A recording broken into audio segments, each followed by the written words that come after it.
নমস্কাৰ সকলোকে বৰ্তমানেও আছো জুবিনদাৰ সমাধি ক্ষেত্ৰত সোণাপুৰৰ আৰু এই স্থানত এখন বিশেষ বাছ আপোনালোকক দেখুৱাবলৈ লৈছো। এই বাছখনে সদায় অহা যোৱা কৰাৰ সময়ত জুবিনদাৰ সমাধিস্থলীৰ এই স্থানত সদায় ৰয় বাছখন আৰু বাছখনত থকা যাত্ৰীসকলে জুবিনদাৰ ওচৰত সেৱা লৈ যায়। সেই বাছখন আপোনালোকক দেখুৱাবলৈ লৈছো।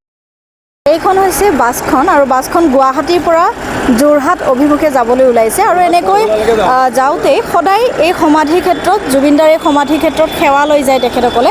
এইগৰাকী হৈছে বাছখনৰ চালক। দাদা আপোনাৰ নামটো? মোৰ নামটো টুটু গগৈ। মোৰ নামটো টুটু গগৈ। আপোনাৰ বাছখনত আমি দেখিছোঁ জুবিনদাৰ এখন ধুনীয়া ছবি আঁকি থোৱা আছে। হয় বাইদেউ। আৰু আমি লক্ষ্য কৰিছোঁ আহাৰে পৰা আপোনালোকে এই বাছখন সদায় ৰখাই আছে। কি আৰু আমাৰ যাত্ৰীসকলক সেৱা এটা কৰি আমি পাৰ হ'বলৈ বিচাৰোঁ। এতিয়া যেনেকৈ আমি ধৰক এইফালে মন্দিৰ পাওঁ, মন্দিৰত যেনেকৈ সোমাই যাওঁ 5 মিনিট সময়, তেনেকৈ আমাৰ জুবিনদাৰ ওচৰতো ডেইলি 5 মিনিট সময় আমি সোমাই যাম। আমি আপোনালোকৰ বাছখন অকণমান চাওক পাৰিব। এয়া দাদাজনে ক'লে তেওঁলোকে সদায় বাছখন এই স্থানত ৰখাই জুবিনদাৰ সমাধিস্থলীৰ ওচৰত ৰৈ পেলাই এই বাছখনত অহা যাত্ৰীসকলে সদায় ইয়াতে জুবিনদাৰ ওচৰত সেৱা লৈ যায়। যিদিনাৰে পৰা জুবিনদাৰ শেষ কৃত্য সম্পন্ন হৈছে সেইদিনাৰে পৰা প্ৰতিদিনে এই বাছখন এই স্থানত আহি ৰয়। আৰু বাছখনত আপোনালোকে চাওক, বাছখনৰ স্বত্বাধিকাৰীৰ নাম হৈছে বিকাশ দাস আৰু ইয়াতে এখন জুবিনদাৰ ইমান সুন্দৰ ছবি অংকন কৰা আছে চাওক। আৰু সৰু সৰু কেইবাখনো ছবি আছে জুবিনদাৰ আৰু ডাঙৰকৈ এখন ছবি অংকন কৰা আছে। আচলতে ছবি মানে ফটো এখন লগোৱা আছে, জুবিনদাৰ ফটো। কিমান বেছি ভাল পাব লাগিব জুবিনদাক কল্পনা কৰক। আৰু সেইবাবে বাছখন যেতিয়া গুৱাহাটীৰ পৰা যোৰহাট অভিমুখে যায়, যোৱা সময়ত সদায় এই স্থানত তেখেতসকলে ৰয় আৰু জুবিনদাৰ প্ৰতি সেৱা জনাই শ্ৰদ্ধাঞ্জলি জনাই যায়। এই বাছখনত অহা প্ৰতিগৰাকী যাত্ৰীৰ বাবে এই সুবিধা কৰি দিছে বাছখনৰ চালকজনে। সদায় গুৱাহাটীৰ পৰা যেতিয়া যোৰহাট অভিমুখে যাত্ৰা কৰে, যাত্ৰা কৰাৰ পথত সদায় এই স্থানত ৰয় আৰু বাছখনত অহা যাত্ৰীসকলে খুব সুন্দৰভাৱে জুবিনদালৈ শ্ৰদ্ধা জনাই তেওঁলোকে ঘৰমুৱা হ'ব পাৰে। যিহেতু গুৱাহাটীৰ পৰা যোৰহাট অভিমুখী এই বাছখন আৰু জুবিনদাৰ শেষকৃত্য সম্পন্ন হোৱা দিনৰে পৰা জুবিনদাৰ সমাধিস্থলীত প্ৰতিদিনে এই বাছখন ৰয়।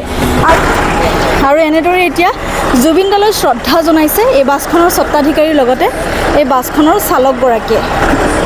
জুবিনদাৰ প্ৰতি কিমান বেছি মৰম আৰু ভালপোৱা থাকিলে এনেকুৱা তেওঁলোকে কৰিব পাৰে এবাৰ ভাবকচোন।